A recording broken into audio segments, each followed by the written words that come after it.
Good evening, ladies and gentlemen. Welcome to the iRacing Today radio show for today, which is September the 18th, 2014. How's everybody out there doing tonight? My name is Trevor Cameron. I am your host or co-host, or I don't know how we work this. We're both co-hosts, so I'm going to go with hosts because I start talking first. And my co-host here is, of course, Mr. Chad Dalton. How are you doing tonight, Mr. Chad? Saved the best for last, though, so I'm going to claim me as the best host. I don't know, you're all like, host at the most. I don't know how to answer that question, sir, but... Good day, sir. Good day to you. So... I'm doing very well. How are you? Yes, let's keep going the show like this. This pompous sort of attitude. Yes, I'm better than you. Did you know that the iRacing servers have crashed right as we've gone to the show? Maybe iRacing did that on purpose so that everybody would come listen to us. I own a Quit yacht. driving about in circles. Yes, breaking news, ladies and gentlemen. Just as we went live on to record, the iRacing site appears to have crashed, so that's exciting. So instead of racing, you should be over here listening to us on Twitch, because, I don't know. We're better. Really have no reason. You should, because. But, this Good is sir, there appears to be something wrong with your face. Oh dear! You laugh. Is it because I'm making this silly voice and it makes my face all contorted like? Yes. No. Yes, I suppose in theory what I should have done was I should have had some sort of big veil or curtain over there and just started the show and then went, ha-ha! By the way, so in case you are just listening on the audio portion of the program and not catching the video, my face is very cold at this point in time because I got bored the other day and I shaved my silly beard off. So this is, in case you're ever curious what I look like without it, this is it. Which actually is what I normally look like because I actually only grew that thing like 9 months ago, like just before we started doing videos. So it actually was very new. I haven't actually had it that long. And then I had the old trimmers out the other day and it's like, all right, time to trim it up and get it all nice and neat and tidy. And I had the trimmer in one hand and the guard in the other hand. So I'd, trim it down to the right length. And I said, meh. And then just shaved it all off. But I am also what I like to refer to as an ape, and I could actually grow back in about a week because my facial hair grows back so long, which is why every now and again I have a beard because it's just a pain in the butt shaving all the time. But anyway, this is what I look like if I'm clean shaven and looking professional. I figure we're up to our 69th episode, so we've been doing this for like almost 100. That's how I do math. So I figure it's about time to start looking professional, So that maybe that's why iRacing hasn't called me up there. Maybe that's why, they haven't just randomly offered me a job that I never applied for, doing the iRacing TV stuff or, what Sean does or Sean did. Is because they looked and said, what, we should get that. Oh, that's not the image we're looking for at all. So I figured. Yeah.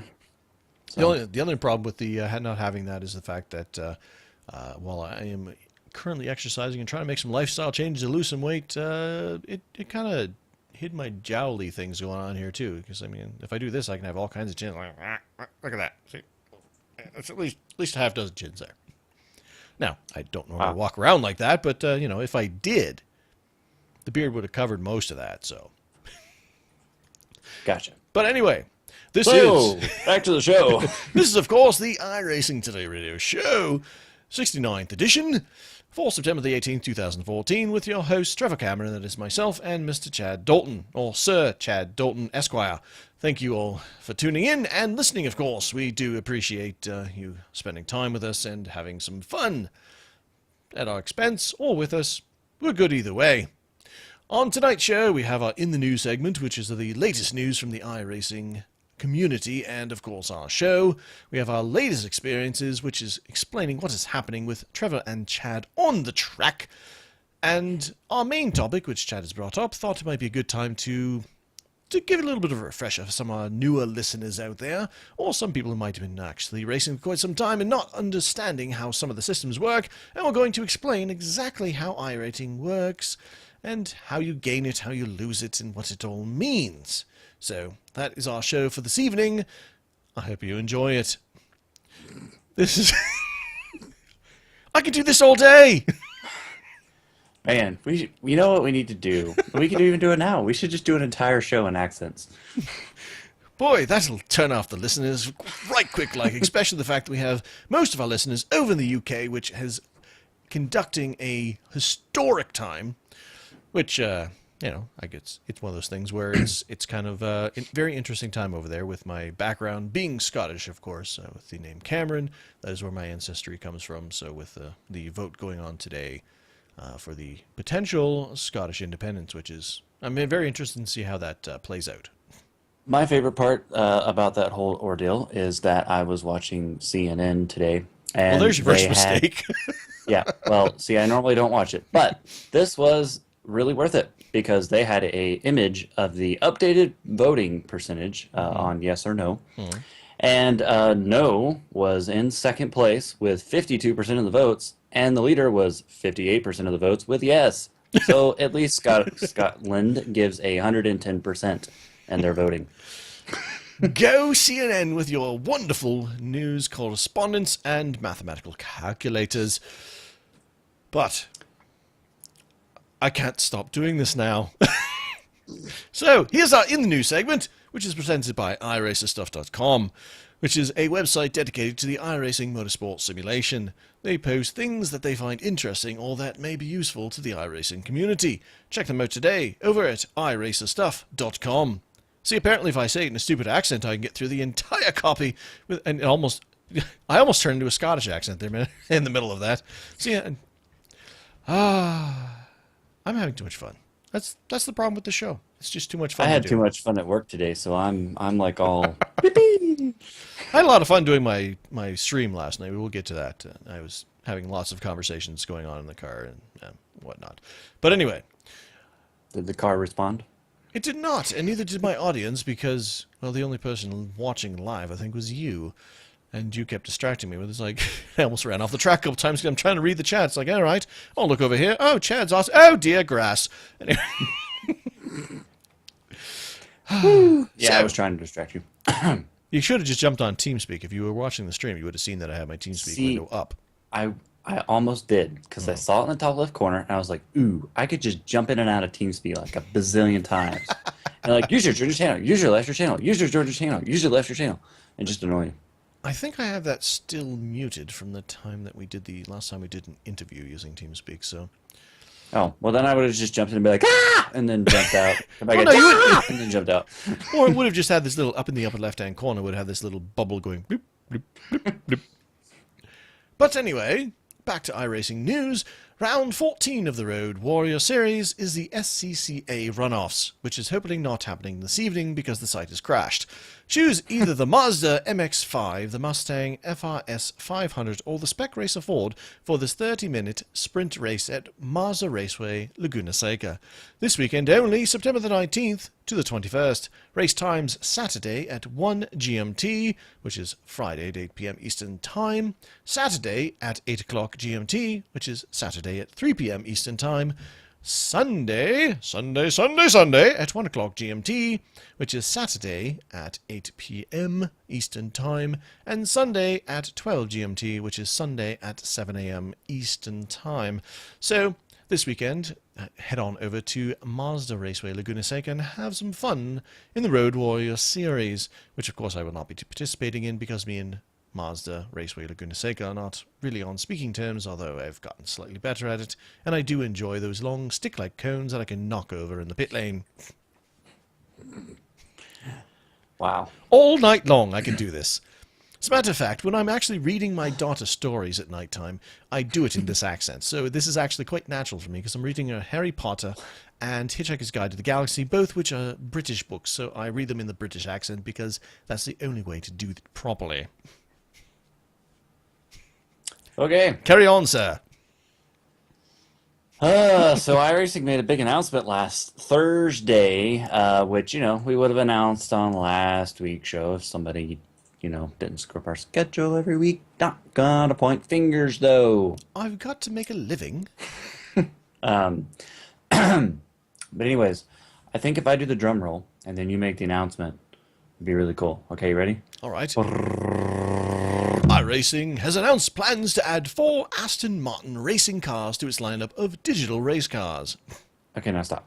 The first on the list is a virtual version of the Aston Martin Vantage GT3 that will compete next weekend at the iRacing.com Nürburgring 1000. Is that next weekend? Wow. Yes. Come on, pretty Well, quickly. actually, it's this weekend now because that was copied and pasted from last Oh. week's announcement. Oh dear. So it's actually this weekend. Cool. So yay. But of course, there are several more Aston Martin cars coming, including the Le Mans class-winning DBR9, and then 2 other cars that they actually did not announce yet. But Tony Garner said the opportunity to produce these authentic digital Aston Martins is genuinely exciting for everyone at iRacing. Aston Martin has long been with sports car racing excellence and the opportunity to race the Vantage GT3, DBR9. Well, I love when they add all these numbers and letters to things. It's like, I don't know, the XK9365 Delta. 4,000, yeah. And other Aston Martins that are gonna come as well. On the virtual tracks of iRacing will generate tremendous enthusiasm among our members. Now, with the BMW McLaren and the Rough Track already available and racing in the GT3 Challenge Series, and developers finalizing the new co-driver/team feature that is coming in less than a month, the Aston Martin GT3 figures to add yet another exciting dimension to the GT3 racing on iRacing, which is already pretty cool. Yeah, definitely. I mean, it's one of those things where I don't know, they're making great strides in as far as making this international flair to it. I mean, and adding the more road courses in the GT3 series and the driver swaps. It's getting a lot more away from the oval track racing that they've had in the past. So it's kind of cool giving it that international flair. My accent just fell right off my face. Awesome, just like my beard. Yeah. Right. Now, a couple of new things to mention as well. There is work on the ability to assign cars to certain classes in hosted sessions. This is on iRacing's to-do list, and they appear to be working on it. So yay. There's also a non-officially announcement that we need to make. It is. That's my. I'm unsure if this is actually an announcement music. Gotcha. Breaking news. This just in. iRacing Lite is what it is going to be called, which is basically the way it would work is it would be free trial of some not of upcoming, but free trial of content. Now again, don't get all like, hey, sweet, now I can try out new content before I buy it and yada yada. This is not official. So remember that, but it is something that is kind of on the table. Well, okay. So we'll now, see where this goes. I didn't see the unofficial announcement of this announcement, but are they referring to? It's like because the name iRacing Lite says to me almost like a demo version for non-users, rather than users being able to use different content. Were they clear on exactly what they meant by that? I don't know. Because I mean, it'd be really interesting to have a a semi, like a demo version of iRacing. I don't know what the logistics of that would be. Would they, just have demo servers that were only for demo users, like races, or would they put them in with the rookies, or like what would be the best way to put your best foot forward when it comes to iRacing? Because it obviously probably wouldn't be just to throw them into the rookie series. Something that they've been talking about for a while is that they were going to add AI players, not for like official racing, but for test sessions, so that if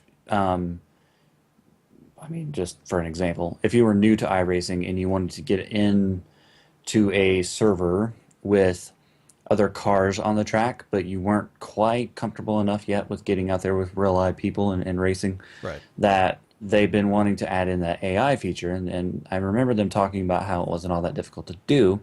So my suggestion would be if they're going to create demo servers for people to try it out, that they would have AI that they could race against, and you could set them to, some ridiculously challenging level if you wanted to, or just super easy, just to get out on the track and experience it for half an hour, for example. So that would be, I think that would be cool. True, although it wouldn't really be. It wouldn't really give them a very Realistic. good example of what the service has to offer, kind of thing. But it would give them a chance to at least see, I guess, the physics, see the graphics, that sort of thing. But then again, we don't, I mean, I don't know what the best answer would be. I mean, like I said, sticking them on servers with just other demo users probably wouldn't be either, because you're on a track with a bunch of people who nobody knows what they're doing. So that would probably be a wow, this is stupid situation, and probably wouldn't lead to good scenarios, I would imagine. But Yeah. And also Steam, that iRacing, took forever to get green lighted, then they got green lighted, and then everything's just kind of been and then on nothing happened. dead. Apparently, some integration is now being worked on. So that's really the only update that we have, but at least it's not just sitting there in the corner, I suppose. Nobody I puts can't even iRacing in log a out of the corner. iRacing website. It's so crashed. I can't get into it, so I want to log out. I don't want to be in there anymore, man. get me out, get me out, get me out. Let me out. Oh, Yes, and it is still down as we speak right now, so don't bother going over there to try to do any racing. Just continue to watch the Twitch stream. yes, and let your friends know so that they can come and watch as well. And they're all yelling at their screen saying, "Why is iRacing down? It's not even like it's Daytona 500 or nothing." Bloody Yanks and this stupid old racing. I don't even understand the nuances of automobile racing. Anyway, so as far as the show goes, we've been kind of tweaking and changing things on how we're going to be recording and what we're going to be doing, and a lot of that's because I'm never in the same place twice, so that kind of makes things challenging. If I was always at home, then it would make life a little bit easier. I mean, Chad's away from his home studios every now and again, but mostly it's all my fault. So we think we've come up with the way that we're going to do things moving forward, and we just wanted to let you guys know right quickly. What we're going to do is we're going to be streaming the show. It's going to be on Twitch no matter what. The live stream is going to be the Twitch stream moving forward. It'll then be archived on YouTube so you can watch it later. Obviously, the audio stuff none of that's going to change. That's just going to be where you always got it before. No difference there. On weeks when I'm in my home studio, I will stream it to my Twitch channel, which is over at Ratface Productions. And Chad, there's a feature in Twitch where you can host another person's channel. So you can basically say, hey, if somebody comes to my channel, show them that other dude's channel instead. So if weeks when I'm home and I'm streaming it through my channel, Chad's just going to mirror mine onto his. And weeks when I'm in the hotel and things are a bit more challenging for me from a technical point of view, Chad will stream it on his channel over at White Knight Productions, also on Twitch, obviously, and I'll mirror my channel over to him. So if you go to either of our channels on the nights that we're recording, and again, we want it to remain consistent, but I've kind of gotten into this work schedule where our normal record night, I'm not home. So we're either recording on Wednesdays or Thursdays, but follow us on Twitter to find out when the live recordings are. If you want to watch it, I mean, like I said, for the audio listener, just wait till your podcast aggregator, whatever it be, iTunes, whatever, picks up the show and away you go. Alert! You have a new show. You have mail. No, wait, it's a podcast. Oh no! So anyway, on live show nights, which is usually either Wednesday or Thursday. Live show notes. Wednesday or Thursday, we'll tweet out the link when we're going to be recording. Usually during the day, we'll kind of make a couple mentions that we're going to be recording that night. And then if you head to Chad's channel on Twitch or you head to my channel on Twitch, then you'll find the show. Or just go to Twitter, click whatever link we give you, and boom, you'll be there. We also have a chat room that'll be open, and it'll be on whoever's channel happens to be, live at that time, in which case it's mine tonight. So, hi, Scott, and apparently Wildside. Wild side. So anyway, so that's what we're going to be doing moving forward. And then, of We need to course, stop having fun on the show and start being serious. This is getting out of control. I know, but you know what? There's too much seriousness in the world, man. We just all gotta, take a Hey, breath. man. Actually, Yeah, so, as part of my so see, as I say, as part of my whole I'm going to get in better shape thing, I've been doing DDP yoga, so which is yoga made by a ex wrestler. So it's yoga, but it's kind with a of kick. it's kind of manly and stuff, and all the moves have stupid names that have to do with wrestlers or wrestling moves, which is corny, yet somehow amuses me. But so, and then like I said, we'll archive it on YouTube. If it's my stream, it'll be on my YouTube channel. If it's Chad's, it'll be on his YouTube channel. But if you go to either of our YouTube channels, there'll be a spot with the latest show there, so you can always find the show.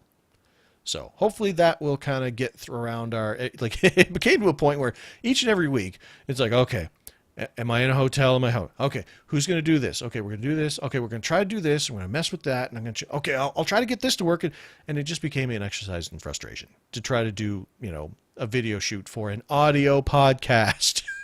What started off as a radio show, so to speak. So I think we've kind of got it cased now. So Yeah. Should be good to go now. I think so. Until, of course, Please fasten your seatbelts. We are ready for takeoff. we're taking off. Oh, well, I am a lot. Stupid plane trips. Yeah. So, anyways, that will complete the end of the news segment. And now it's time to move on to our experiences on iRacing.com. And boy, do we have some experiences. Start with Trevor's. Do we? All right.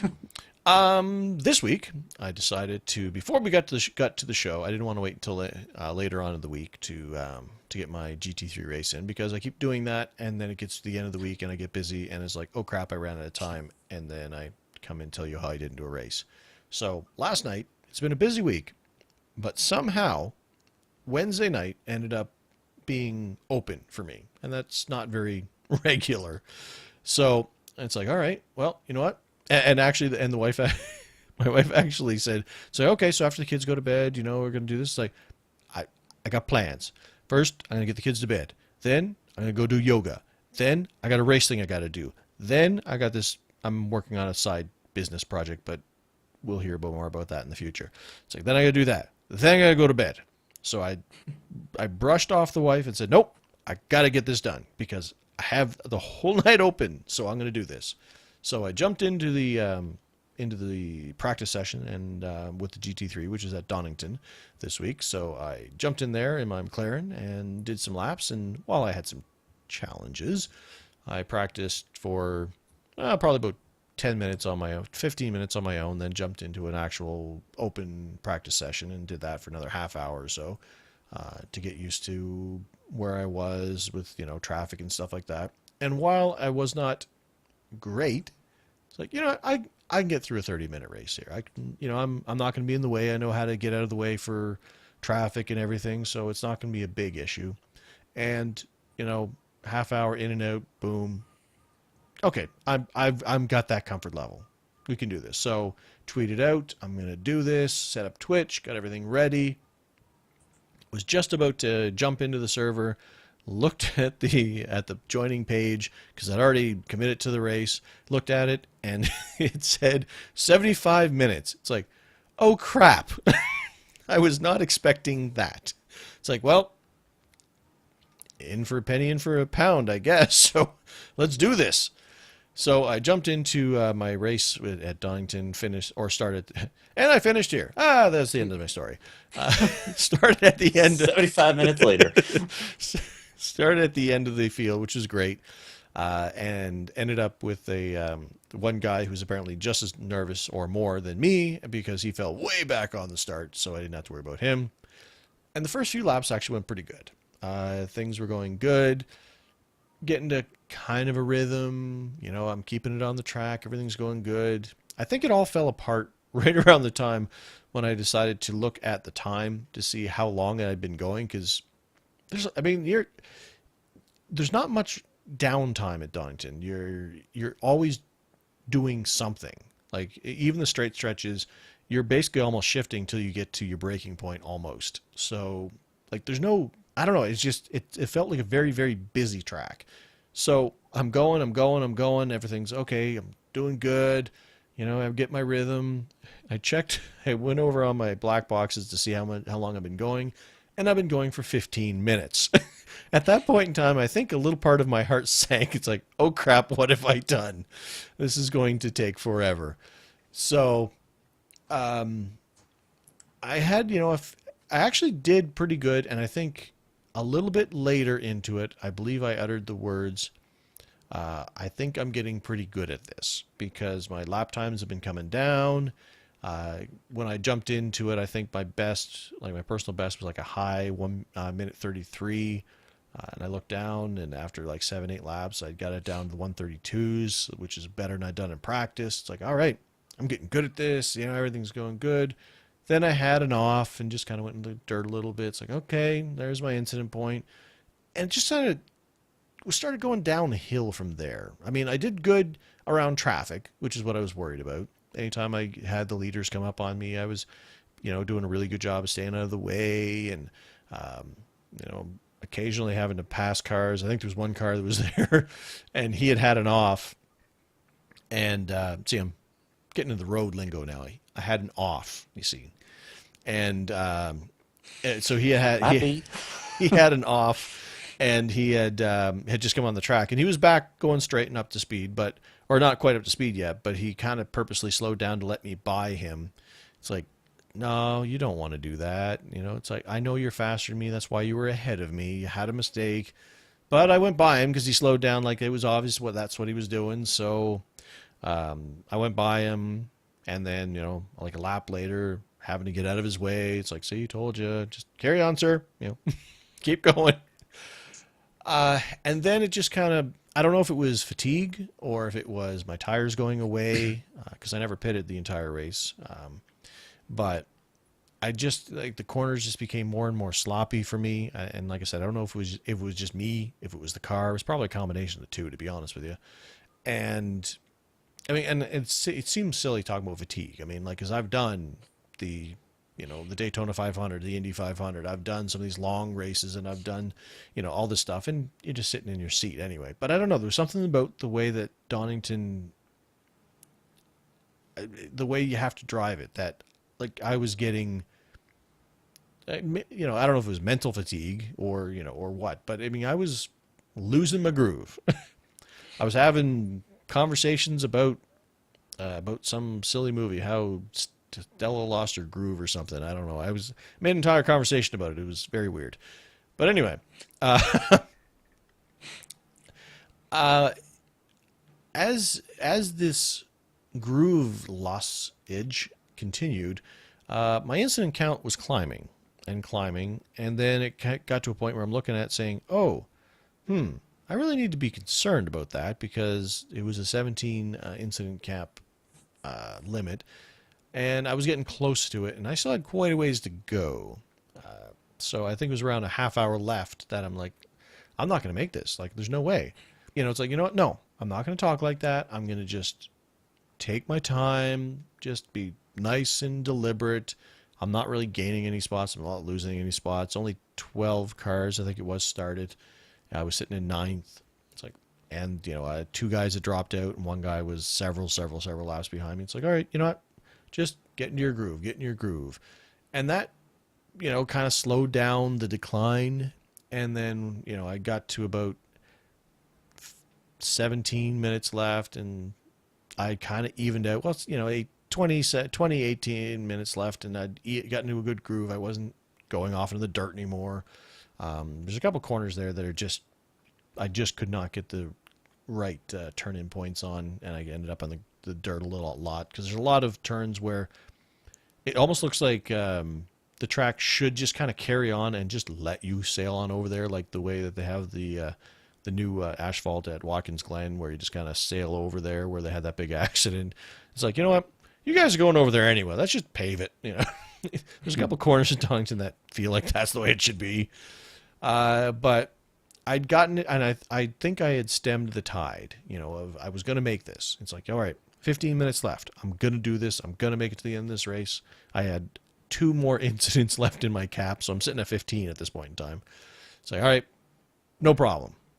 And then I'm coming around to the second last corner of the race, and at the end of the Grand Prix circuit on Donington, there's basically a hairpin right turn, followed by the stupidest corner in racing. It's taken over my hatred of that Laguna Seca thing. That last corner at Donington on the Grand Prix circuit, it's this blind corner. The pavement undulates around. You have no way to mark where you're supposed to be turning, and it goes like slightly uphill, then slightly downhill, and then you're making like a hairpin to the left. I hate that corner. Anyway, so I'm getting to the right-hander, and there's a car that had gone off. He's the guy who's several laps behind me, and he had spun out, and it was kind of off to the side, off to my left-hand side, and he was in the dirt, but he was kind of facing into the track, and he had stopped. So I'm coming down, and you kind of take a little bit of a wide turn on that, and I hit my braking point, and as I'm starting to brake and gear down from fourth to second to make the corner, all of a sudden I see this blue car on the side of me just start coming out. It's like, oh no, what is he doing? Like, I'm right here. It's like, and I thought I had enough room anyway. It's like, and he knew I was there. I knew he knew I was there. And as I'm just turning into the right, he just kept coming, and what appeared to be made contact with the rear of my car, and all of a sudden, if you've ever had it happen, if you ever get disconnected, or in my case, disqualified, like the wheel just goes limp. Like you're driving, you're turning, and all of a sudden the wheel just kind of goes, never mind. It's like, it's just like, you know what, you're done. The screen changes to the replay type screen, and it's just done. I'm out. It's like, and at that point in time, a few things happened. One, Trevor became very frustrated, and Trevor was talking to the camera and was letting the camera know that he was very frustrated, because I believe my words were, really, that's how this race ends? Like, I've done all this, I had all these problems and stuff, and I've got it under control, and it ends because a guy gives me a 4X because he pulls out into the track as I'm going around. It's like, really, that's how this adventure ends? Like, I was quite frustrated. But a couple things. One, as we have talked about on the show, the one thing that you don't do in these scenarios, regardless of what happens, you don't sit there and you don't key the mic and start yelling at the guy. And I did not do that.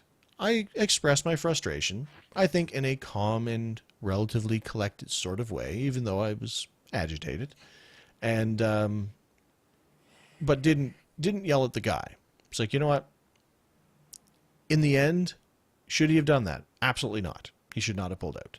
And that's kind of a lesson that to be learned here. If you are off to the side, if you pull, if you end up off track, that's where that F3 key comes in, your relative speed, where you can see how close people are, and you can judge their closing rate and figure out if it's safe to pull back on the track.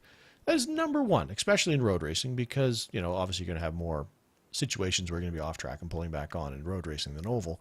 So for the love of Pete, make sure you look at that relative screen. Look out your right window. Look out however you end up on the track, make sure you do not pull out on that track until traffic is clear. Full stop. Like, that's just, you do that. At one point in the race, I got an extra incident point because iRacing has a stupid thing, and I kind of went off on a little tangent on that one, that if you have a off track, let's say, but you're kind of moving, or you stay off track for a period of time, it triggers another one. Like, it's like you get a 1X for being off course, but if you stay there for a little bit, it'll give you another one, which is so dumb. Because I pulled off out of the grass, spun out, my own fault, just, was dumb, but there was traffic coming. So I stayed off the track until there was a gap to come on safely, and I wasn't going to interfere with anybody's race. Gained an extra incident point for it because I stayed off the track long enough that it's like, no, you're like, dude, that's like another off track, man, because you're still out there. It's like, there's traffic coming. What am I going to do? Pull out on the asphalt and park there so I'm No, I'm not going to ruin somebody else's race to save me an incident point. So, another minor tirade. But regardless of what the situation is, you stay off the track until traffic comes around and you are safe to get on. Second of all, upon looking back at the replay, now this was a situation where emotions sometimes take over. If I was to have keyed the mic and yelled at this guy for what he did, which was wrong, but when I actually went back and looked at the replay, he never hit my car. It was a netcode thing. He was a good 2-3 feet away from my car when it calculated that 4x for contact and disqualified me from the race. So in the end, while he did something wrong, he never hit me. So I would have yelled at him if I was not following my own advice and getting all mad at him and all this stuff, to go back and look at the replay and realize, oh, he never hit me at all. Oops. Now I look all sheepish.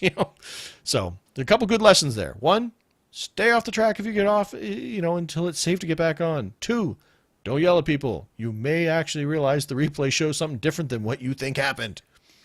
So in the end, I finished 9th, many laps down and disqualified.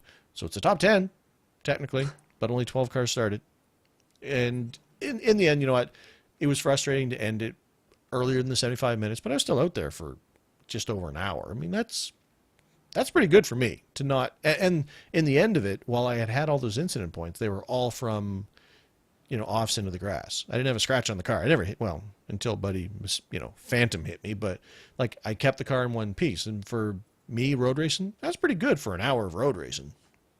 It's a good sign for when we go to the 24-hour endurance racing that I might keep the fenders on the car till you guys wake up to take your turn, Yeah. Or you could just wreck it and I can stay in bed and keep sleeping.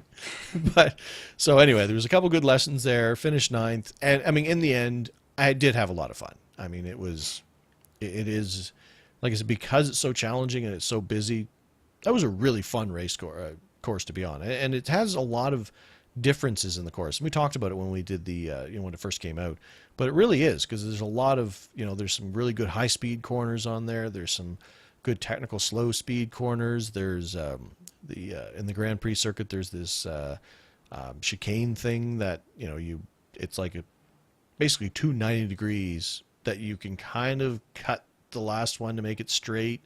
And that's a lot of fun to go through at speed. So it's a fun course. I had a lot of fun. I think I did, despite being disqualified, I think I did pretty good for myself, all things considered.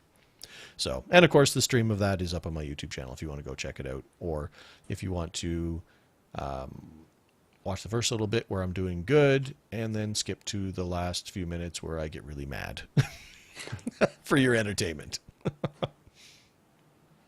So that was my week in racing. How about you, Mr. Chad? Well, unless you have any follow-up questions. No, I don't have any follow-up questions.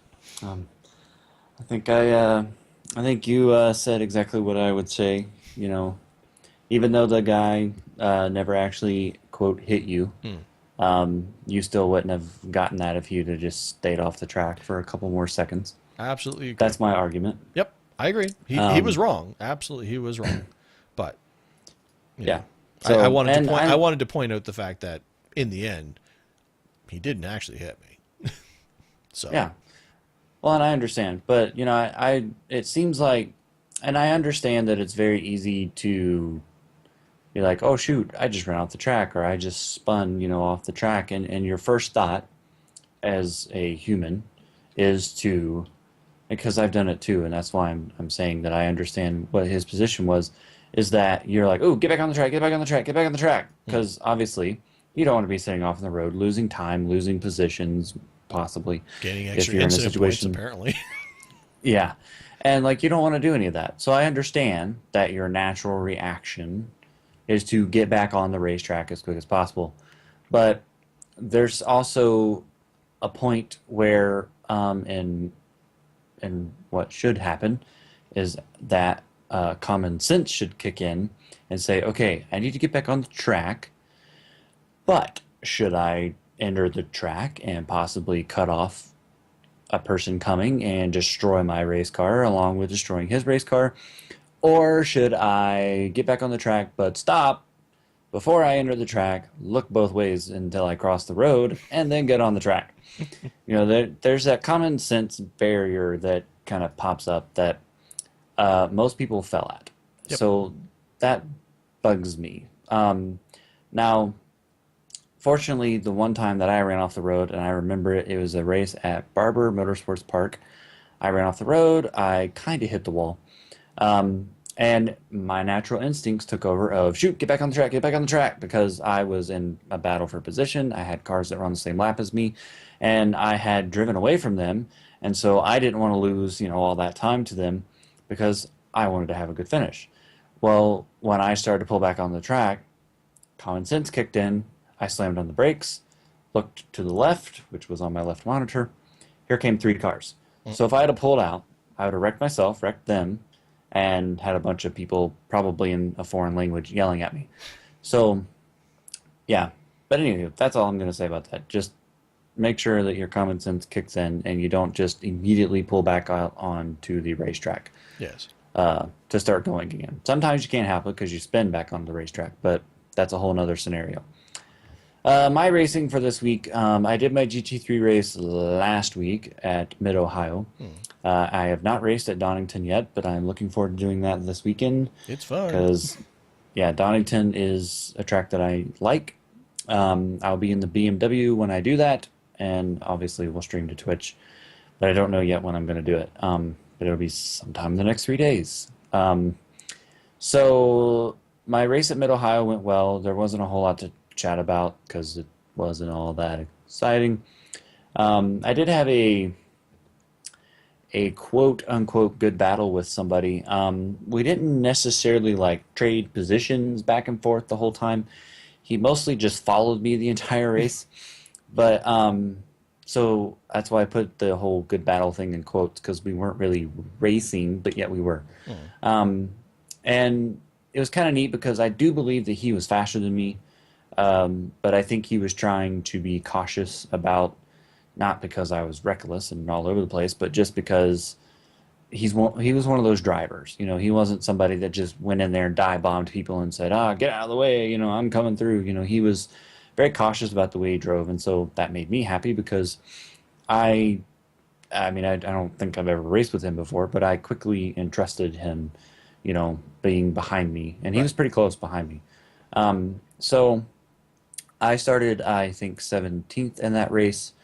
And on the last lap of the race, I'd been running in 11th throughout most of the race, which was pretty much just because people wrecked, which is how I get my good finishes on the road course. But he got a really good run on me, and I kind of, there's one turn that I had been messing up that apparently I hadn't been, but I thought I was, so I did something different, which then caused me to mess it up, and he got a big run on me. I didn't go off the track or anything, but it slowed me down more than the previous way I'd been entering the turn. And so he got a big run. There was a pretty long straightaway, and he ended up passing me.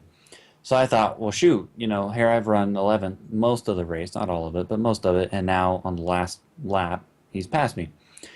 Well, we got all the way through, and I tried, to get back up to him and couldn't. He was just better than me and all that. So I was like, okay, well, 12th. It's still, 0 incidents.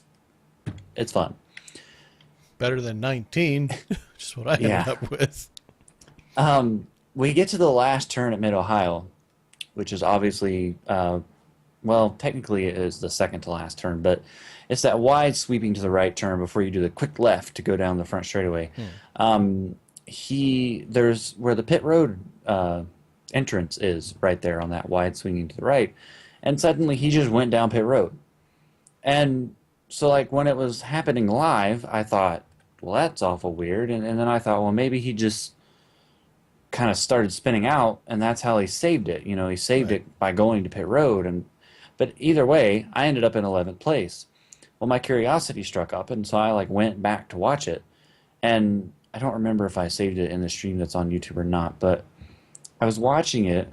I'm pretty sure I did. I was watching it, and he just drove down pit road like you normally would.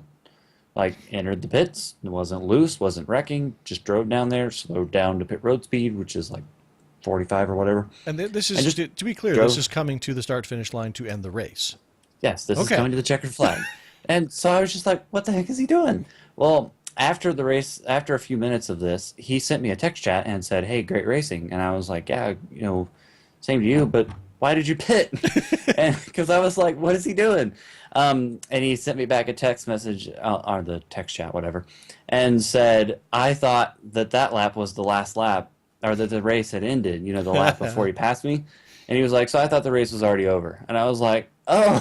I was like, "Man, that stinks." And here I was trying hard to get back around him, and he's just cruising around to pit road. I was like, "Man, is that supposed to make me feel bad, or is it supposed to make me feel good that I realized that it was the last lap of the race and didn't make that mistake?"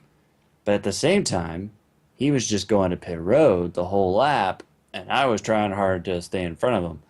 So I don't know how to feel about Well, you that. still But passed him. He had to slow down and take a yeah, different path. I mean, actually, the entry into pit road there. I mean, that's straight like that corner. He didn't have to slow down for that. That right the right turn there. So he had an advantage. He was taking a shortcut. He was trying to yeah, cheat his way to make sure that he stayed ahead of you, and you just beat him because you went through those two corners faster. yeah. And he ended up losing like 4 or 5 spots because of it. Oh, really? I felt bad for him. I mean, he went from like a guaranteed 11th place finish to finishing like 16th or 17th. Um, but anywho, so I finished 11th. That was pretty much the only excitement, I guess, in that race. So yeah, but that stream is up on my YouTube channel, and you can see the whole last lap deal with that guy as well. Um, So go watch both of our races and just go to the ends because that's where all the yeah, interesting stuff happens. that's where the cool stuff happens. But the big race, obviously, for this week was the Arcero Pro Cup at New Hampshire, second chase race, and there's a really bad part to the story and a really amazingly awesome part. Okay. So I got on a little before the race, did my practice, like I mentioned, that John requested that I do that so that he can have the tire wear and the fuel wear, and pit window kind of thing, and just for his information. So when I'm doing these practices, my practice is more for his sake more than it is mine. For me, all that I really get out of it is just getting back into rhythm because it's not open setup, so I'm not sitting there tweaking setups. I'm mostly just, and I've already driven these tracks a lot, so I'm not even really learning how to drive the tracks. Phoenix will be the one exception with it being a new configuration, but the rest of these tracks I know. So I'm mostly just doing this for him, which is okay. I'm not complaining, but it does help me though get back into rhythm of that particular track because Right. I am a rhythm driver. So I went into New Hampshire and immediately was like in rhythm, which some tracks it takes me a little while to get in rhythm. Bristol is probably the fastest track that I can get into rhythm with. It takes me about 20 laps and I'm in rhythm at Bristol. Other places it can take me upwards of 100 laps to get into rhythm. And this is consecutive laps, not just going out running a lap, pitting, going back out running a lap. But New Hampshire, I sat down and I was like, okay, I'm already in rhythm. I got this. This is, and the longer that I went, the more I was like, dude, this setup is pretty good. And I was getting pretty excited about the race. And I always take note of the weather conditions when I practice so that I can compare them to the actual race room because that does make a difference on iRacing with the weather. And I got into the race server, and this is where the bad part of the story comes in. I was on my get up to speed lap in practice, like just literally went out on the track, got up to speed, entered turn three, and the car just went straight instead of turning to the left, which it was supposed to do. And I sat there and was like, why on earth did that just happen? Because I've never gone into a turn. It was like something broke on the race car. Because I've never gone into a turn and just had the car go straight. And so I thought, well, maybe just something, went weird. Like, I don't want to call it a glitch, but maybe it was just like a glitch or whatever. So I just kept going. I mean, it didn't hit anything, but I kept going, went down to turn one, and not as dramatic, but the same thing happened. Came back around, went into turn three, same thing happened. And I was like, what on earth? So I went and checked the weather, thinking maybe, okay, well, the conditions are obviously much different. And for some reason, that's made the setup like super tight, even though it's the same setup. Well, there's a difference between super tight and not turning at all. Like there's, hey, it won't turn kind of, and I'm in a wall. That's a pretty big gap. Yeah, but for me, a tight race car is just super tight. Right. So the weather conditions, this is the part that's interesting. When I was practicing, it was 71 degrees and the sun was out. In the race room, it was 83 degrees and the sun was out. So on paper, the 83-degree room, the setup should be a little bit freer, if anything. And in fact, it was the exact opposite and way worse. I've driven some tight setups before, but the way the weather was in that room, I don't know how else to explain it. That's by far the tightest setup I've ever driven. And you, Trevor, know that I cannot drive tight setups. I've You tried hate my them. best. Yes, Yeah, it has to be. If it loose is fast, man. yes. I've tried to learn with my driving style how to work a tight setup. And there's only been one time in my entire life where I've actually made a tight setup go fast. And that's just it. It's either I need a neutral setup or loose. And I can drive those. So we started as practice went on, John was helping me, and I think I started figuring it out a little bit. And then the race started. And everything that I thought I was fixing or getting better at was just false. I got really bad really quickly and started going backwards. Now, I didn't necessarily go backwards position-wise. I started fifth in the race. And within the first 25, 30 laps, we had a very early caution again for the second straight week. And then we started settling into a long green flag run.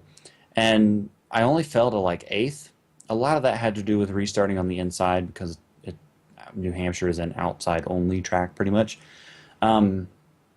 But at the same time, I think it had to do with the way the setup was. And I was holding some people up, and then I started letting people go. I started, I knew in my mind, I don't know if you can see it in my expressions on the stream or hear it in my complaining about how tight the setup was, but I knew in my mind that I was in trouble. Not necessarily that I was going to wreck or cause a wreck or something like that, but that I was going to finish very poorly at a track where I should finish well because New Hampshire is a good track for me. I've had success there. So I was ready to race there. I was excited about it. And then suddenly, this was the tightest thing I've ever driven. I mean, I was slowing way down in the turns. Slowest I've ever slowed down to in the turns at New Hampshire in the Cup car. I mean, I felt like I was driving a golf cart. It was like so slow. So John kept trying to help me, kept trying to figure out, well, this guy's doing this line and like every time he said something about my line, it was like, well, your line is exactly like everyone else's. And so I was like, well, okay, then it's got to be the braking or something. And so like he was watching, I think it was Josh Jones, the guy that was in front of me. He started watching him and listening to his engine, and I was pretty much doing the same thing. I was overdriving 3 a little bit compared to him, and I had been struggling with that. So I don't think, though, that was killing my race car. But every time that I backed up turn 3, it did seem to help. So, but I could not figure it out for the life of me, and I still can't even figure it out. But things were going really bad. Now, there's one really cool moment in this race, and I have a timestamp for it. And I highly suggest that everyone go watch at least this 1-minute part of the video. It was right after a restart, which I think was right at halfway through the race. And I had gotten to the outside. I think I restarted 11th, and I got back to the outside and was riding around in 10th. And it was like one lap after the restart. And somebody that was behind me went to the bottom. They didn't dive bomb me or anything. They just went to the bottom. and either their car pushed up or they just totally missed the turn, and they hit me in the left rear. That right there, the timestamp is 43 minutes and 25 seconds. And if you just watch for a few seconds, you'll get to it. That right there is the greatest save I think I've ever had. Because the car was ready to spin. I turned my wheel very far to the right, then realized that I had gotten to the point where the car was about to correct itself, so autocorrect was about to kick in.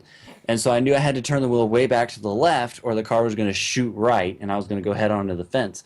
So like I went to the right, then suddenly back to the left, and then back straight and somehow saved it. I really don't know how. I mean, I suggest you watch the spin first, like watch the car, and then go rewind and go back and watch me in the little lower right corner because it's pretty cool. You But got that through, was you the got through it fun. with skill, man. That's how you got through it. Well, I don't know. I got through it with luck, in my opinion. But that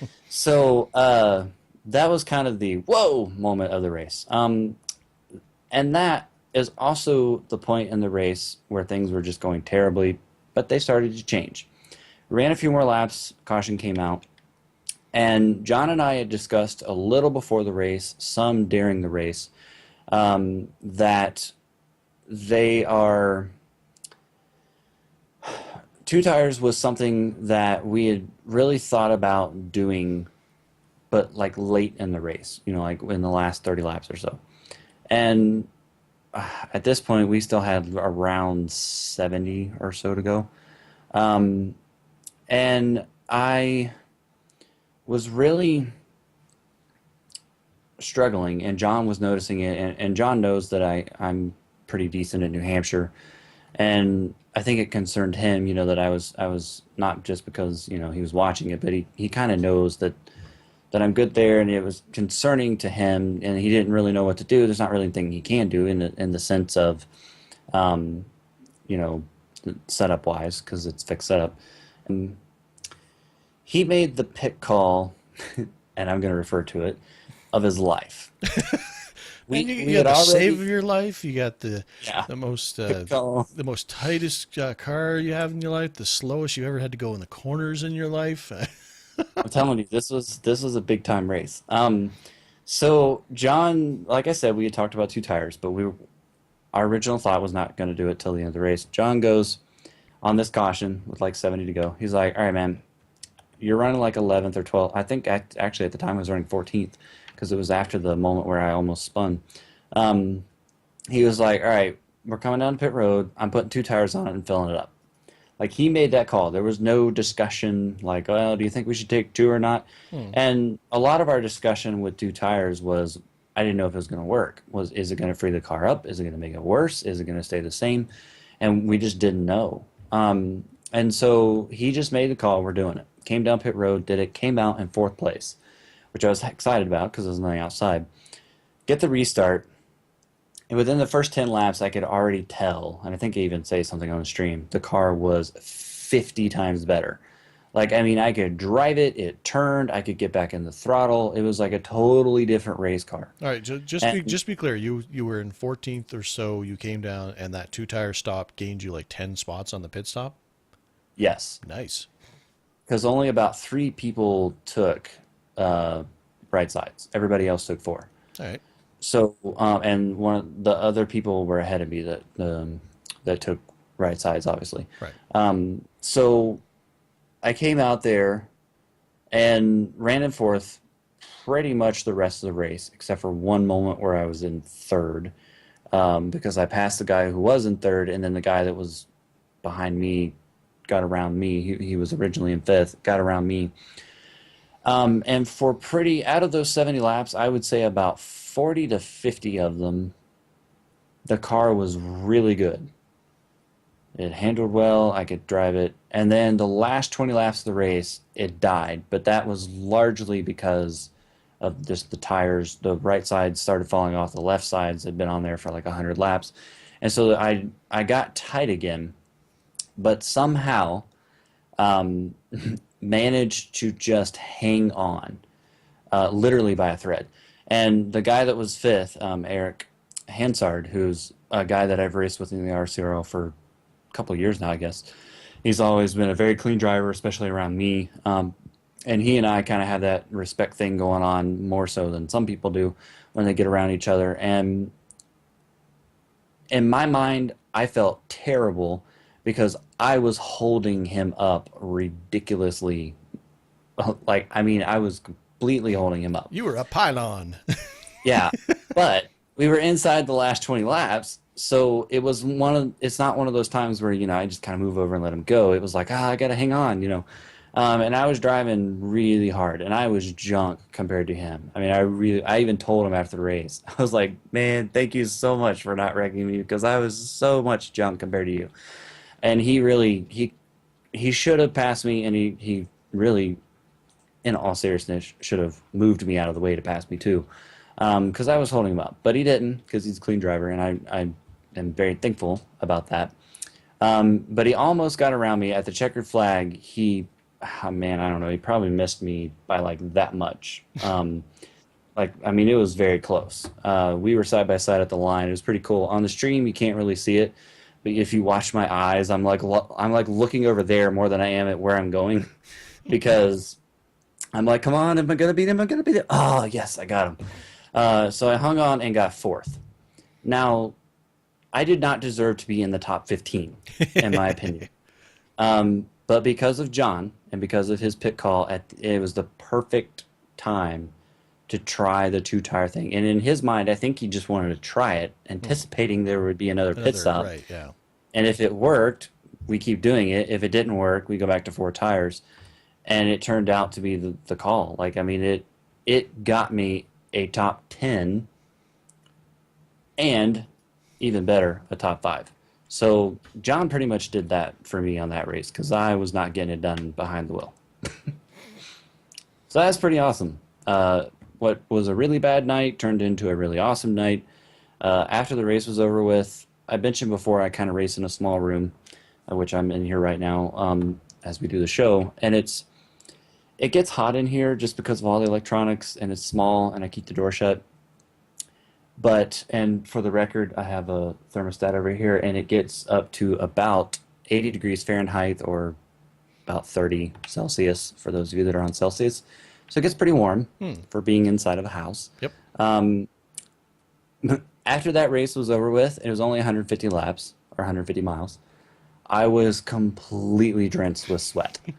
And I'm being serious. Like, I normally sweat a little because of the heat, but between the heat, working that hard in that race, I was soaked in sweat. And I was so ready to be out of that car. It's not even a real car. Yeah. I know.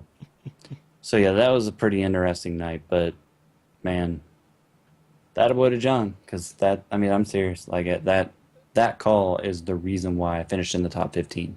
I mean, that's exactly why you put out that request, was because you wanted somebody else to do that side of the thinking for you, so you could, and look where it's got you. I mean, 2 great finishes so far in the first 2 races of the chase. So, yeah. Right now, obviously we still got a ton more races left, and we have drop weeks to factor in as well. But with 8 more races left, I'm sitting 3rd in points. So, I'm tracking where I want to be. And now this next week we go to Dover, which I just raced a few weeks ago. So unless the weather screws up with it again, the setup is really good. I'm already back into rhythm at Dover, and it's my 2nd best racetrack ever. So I'm looking forward to going there, because if I can get through the first 2 races, which are just good tracks for me, with a 4th and a 4th, I can go to a great track. Hopefully I can get a top 2 finish. So we'll see. Yeah. And, I mean, it's one of those things where it's like, yeah, you're doing this and it's great, but I mean, the other factor in all that is the fact that you have to consider the caliber of drivers that you're in there racing with. Like, these are some really good drivers that you're racing with too, so to have those sorts of finishes is even all the more impressive. Yeah, and it makes it more fun too. Actually, it's funny, if you look at that new program that I'm using on my stream, it shows the license level for everybody, and it shows the iRating level for everybody. Now, my iRating is a little unrealistic because I have not raced officially on the oval side on a consistent basis for more than 2 years. But if you look at the iRatings, mine is a 3.6 or 3600, but it shows up on that little thing as 3.6K. Right. And everybody else's is like 5.6 or higher that I'm racing around. So I think in the New Hampshire race, the people that I raced around, the only guy that was near me was Eric, and I think his is around the same as mine. But everybody else's is like 5, 6, 7. Then you get to like guys like Ray Fall, and it's like 8,000 I ratings. So it's like, you know. So my little number I need to improve on because it looks very dinky compared to everybody else's. And carrying on with our breaking news story of the evening, iRacing is still down. Woohoo! iRacing is offline. The iRacing members site is currently down for maintenance. We are working as hard and fast as possible to bring everything back online for all of our members. We apologize for the inconvenience. Check if back online, which reloads this page to say, yeah, we're still not offline, not online. And then that same message that came up during the Indy 500 about, are you trying to sign in for iRacing for the first time? Boy, did you put your crappy time to do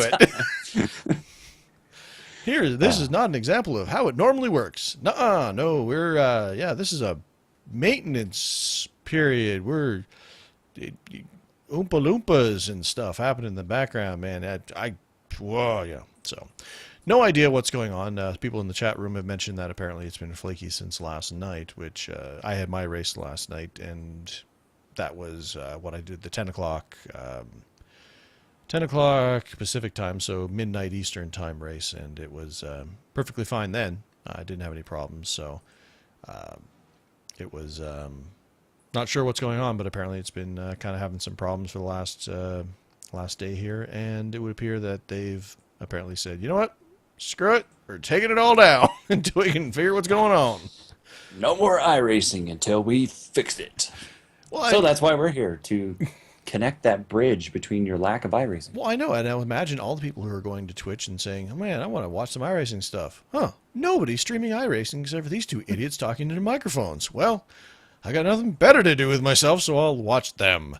But I was mentioning in the chat there, we should have like a hotline. I mean, you know, now that we have, you know, we have a very good, large, dedicated audience of people who come to us for information and to find out what's going on. So if something goes wrong, you know, I should give them my cell phone number. Just give me a call. You know, hey, Trev, I just want to let you know we have some problems here. You might want to let your listeners know that here's what's going on. Here's our estimated time. I mean, the heck with sending it out on Twitter or Facebook. Yeah. Disseminate information through us. You know, they don't do that well either. But you know, use us as your information ambassadors is all I'm saying. Yeah. So we're geniuses. That may be going too far, but that is so anyway, iRacing is still down.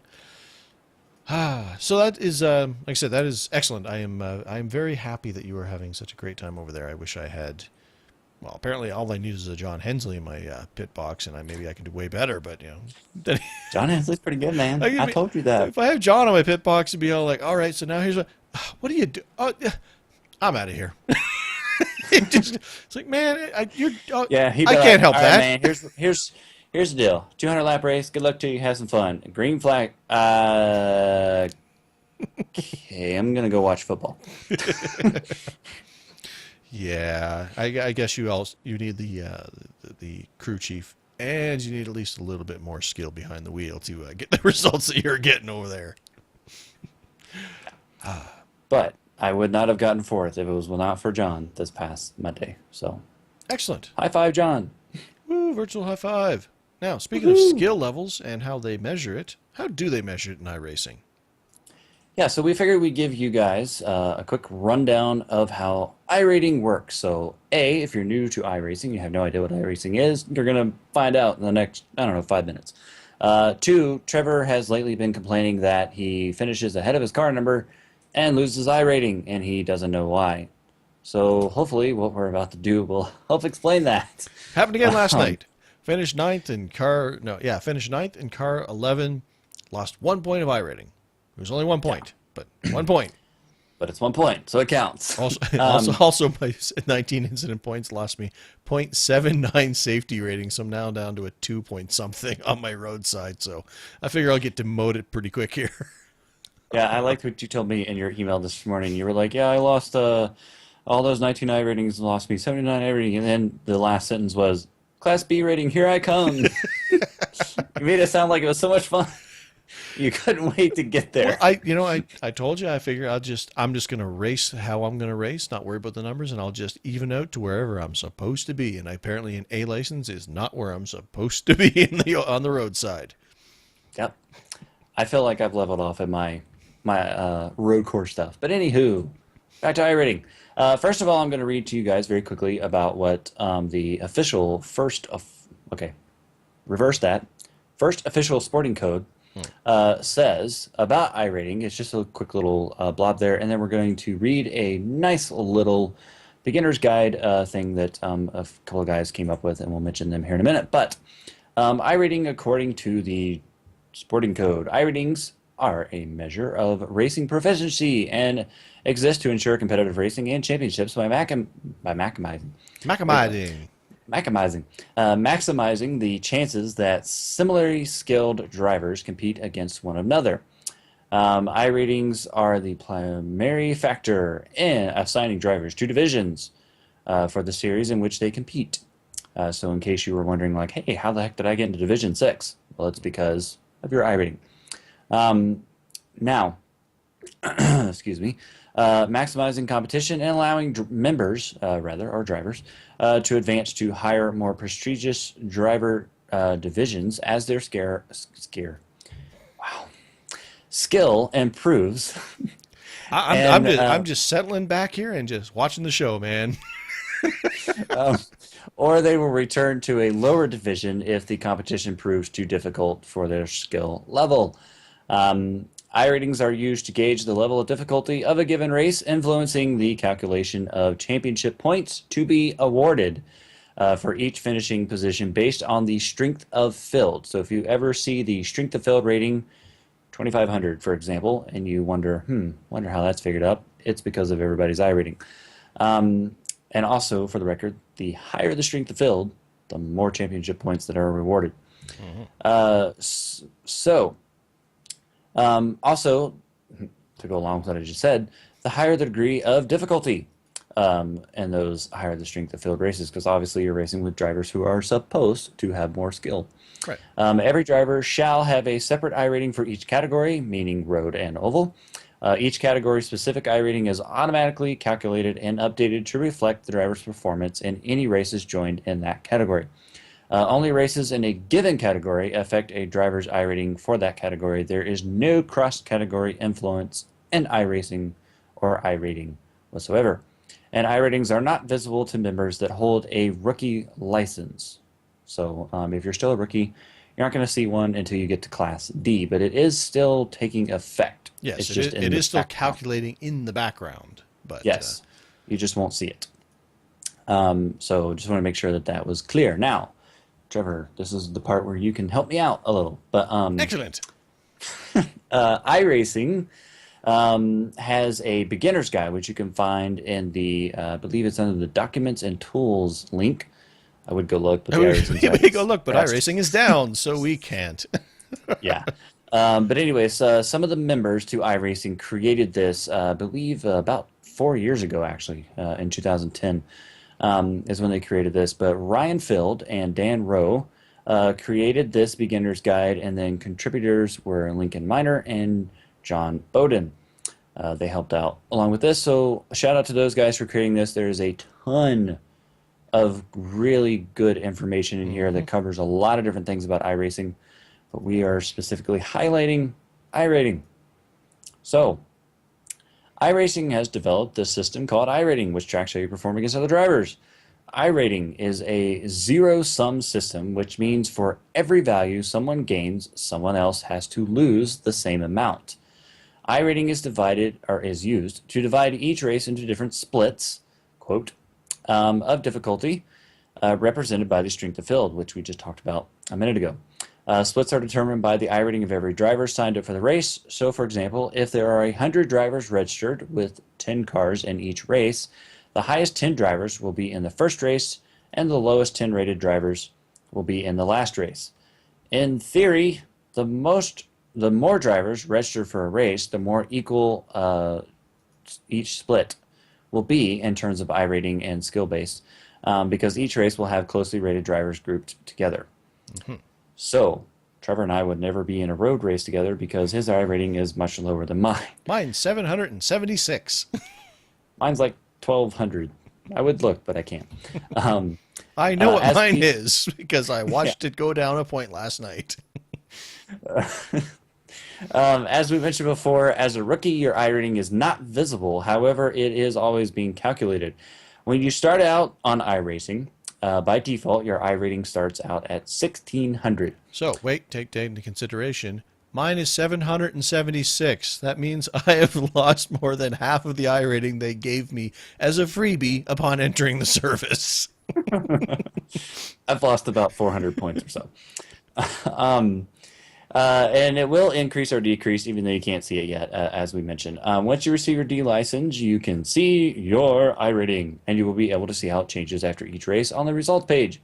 In general, finishing in the top half of the race will result in an increase in iRating, but this does not always happen. And a finish in the bottom half will result in a decrease. But the higher the strength of fill, the more iRating you will gain for a better finish. There's a lot of factors that go into this. So I'm going to let Trevor take over now. Oh, okay. It also divides racers into one of 10 divisions for each series. Actually, there are 11, but the last one is a rookie-only series, and rookies can't race in any of the other divisions. So apparently, they explain why that is, because it's not really true. Yeah, because I mean, the rookies can only race in the rookie series unless they have a 4+ safety rating. But anyway, etc., etc. The card numbers in each race are determined by iRating, and that's a key thing to note, and it's one thing we mentioned in the past, I mentioned on the podcast. It's a key.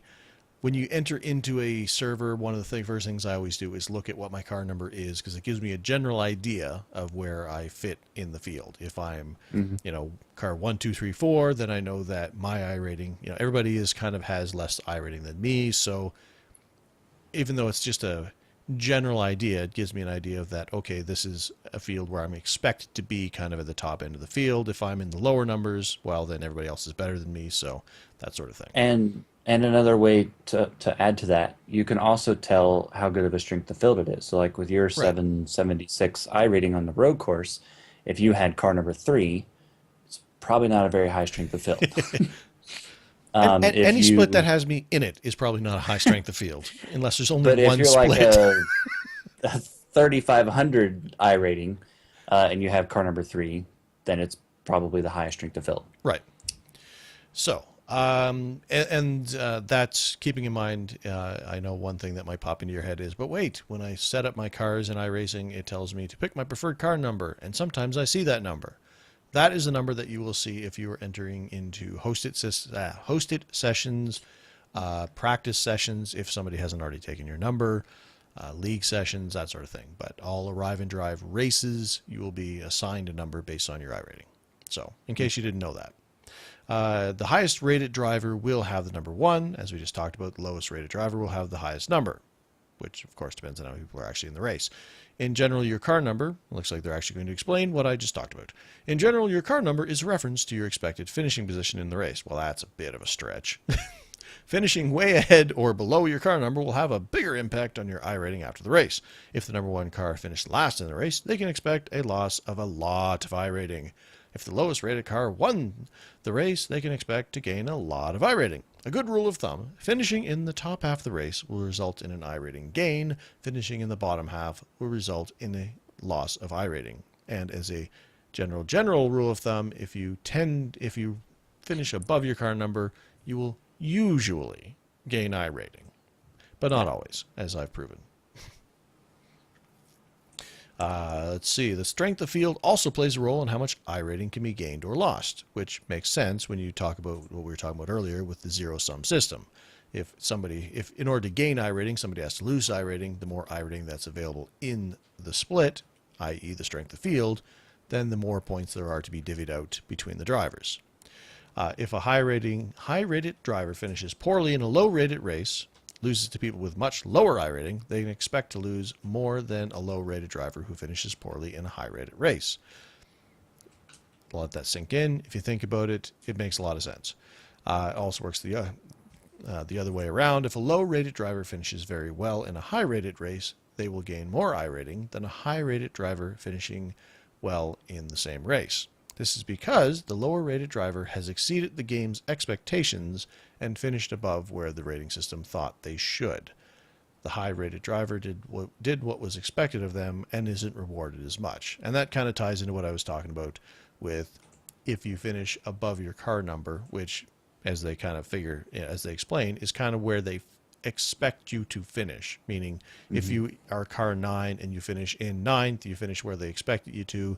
So the amount of iRating won or lost will probably be around 0. It'll be about a bit of a wash. And of course, like we talked about, there's a whole bunch of math and a bunch of other different factors that factor into it. But as a rule of thumb, if you finish where they expect, you don't really gain, you don't really lose.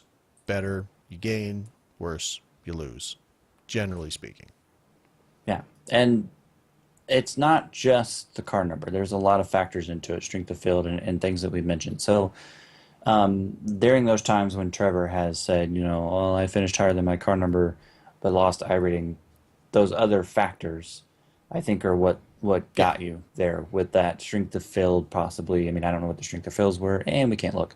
But, and that was probably, I mean, when you think about it, we've talked about the GT3 races being very popular races. And most of the times when I'm racing in those, there are multiple splits. And when there are multiple splits and I'm in one of them, I'm basically where they take all the drivers they want to keep away from all the good drivers and they put them in the split with me. So the strength of field is probably not that much higher than my actual number. Like, we're all just kind of slumming around in the sub 1,000 range. So there's no points to be given or lost because there's like the strength of field is so low, nobody has any points to give out. So even if, you win the race, you don't have any points to take away from anybody because they ain't got any. It's like going to a poker game without no money. So, I mean, nobody's going to gain anything because there's nothing to be gained. So that's what basically happened. Last night, I had a good chance because there was only one split. Not sure why I ended up in the race. I think it's because with the 75-minute races, I'm guessing participation is probably a lot lower. But so last night, there was only the one split. So if I could have had a decent finish, I had a good chance of finishing, or gaining a fair bit of iRating. Instead, I didn't, which is probably why finishing in the last half of the field, 9th out of 12 racers, I only lost 1 point. If it had been a different split with more, with the iRating strength of field being differently, then I probably could have stood to lose more. But anyway, so that is a general idea of iRating. We just kind of figured that, every now and again, we like to kind of bring it back to things that people who are using the service, either new to the service or people have been using it for a while. A lot of people don't understand some things. So, we just kind of like to bring back just different aspects, different mechanics of the game, sim, and and kind of talk about it a little bit because it's stuff that people just might not understand or might not have taken the time to learn. So. And next week, we will tackle the other part of iRacing, which is, of course, safety rating. So if you're a little confused on how safety rating works, tune in next week. Yeah, so the way safety rating works is you get into a race on the road, you go off the track multiple times and get disqualified, and you lose a ton of safety rating when that happens. Yeah, well, we'll talk about that next week in more detail about my love-hate relationship about being a Class A driver. So, yeah, and actually, there are some nuances that you might not even realize with how you gain and lose a safety rating based on your license level. Even that has a factor as well. So, yes, and I don't think a lot of people understand that part. No, they don't, because it seems like there's always somebody saying, "I don't understand iRating. It's broken. They need to change it." Safety rating. Yeah, that's what I mean. But but I think that'll about do it, don't you think, sir? Yeah, I think so. I think we knocked that out of the park. So that will about do it for this week. A big thanks to all of you out there for listening. Remember, the show is available for download on iTunes and Zune, and we'd really appreciate it if you head over to iTunes, if that's the way that you digest your podcast material, and leave us a review to help us get the word out. The show is also available on YouTube, and of course, like I mentioned, you can check out either Ratface Productions or White Knight Productions to find the latest edition of the show on YouTube, and we'll be showing it on Twitch, of course, as we talked about earlier in the show, either at Ratface Productions or White Knight Productions. So it's easy because it's the same username on both. So make sure you check out live or the archives, or just listen to it on your iPod, because we're good in audio form too. You can check out the website for information, archives, links, and the polls we mentioned on the show at iRacingTodayRadio.com. We are 18 days into the month of September. We have that big poll of what is your favorite track. If you have not voted, please go over there and vote. One side note before I get to the end of it, talking about YouTube and Twitch and whatnot. Special side note that this weekend is once a year we have me and my friend and his brother and some other people, we have a what we call our boys weekend, and that is basically where we all take our computers over to his house, and from Friday night until Sunday kind of supper time, we go over there and we do nothing but play video games and drink adult beverages for the entire time. It's kind of our stress relief. For me, it's a time for I have a period of almost 2 days to not worry about, being a dad, being a husband. I could just get to shut my brain off and just chill out. And it's kind of a therapeutic time for me. But with Twitch and YouTube, I'm going to see what I can. No promises here, but I'm going to see what I can do. If I'm guessing there's probably going to be some entertainment happening, non-iRacing related. So I'm going to see what I can do about capturing. Streaming, doing something to kind of provide some funny moments for you guys to watch over in the on my channels. I'll see what I can do. No promises, but I'm going to see if I can get some content there, because there's usually a lot of just sporadic, really funny moments that happen during these gaming sessions. So I'll see if I can't share that with you fine people over there to give you a good laugh. So I want to get that part before I got to the end. So.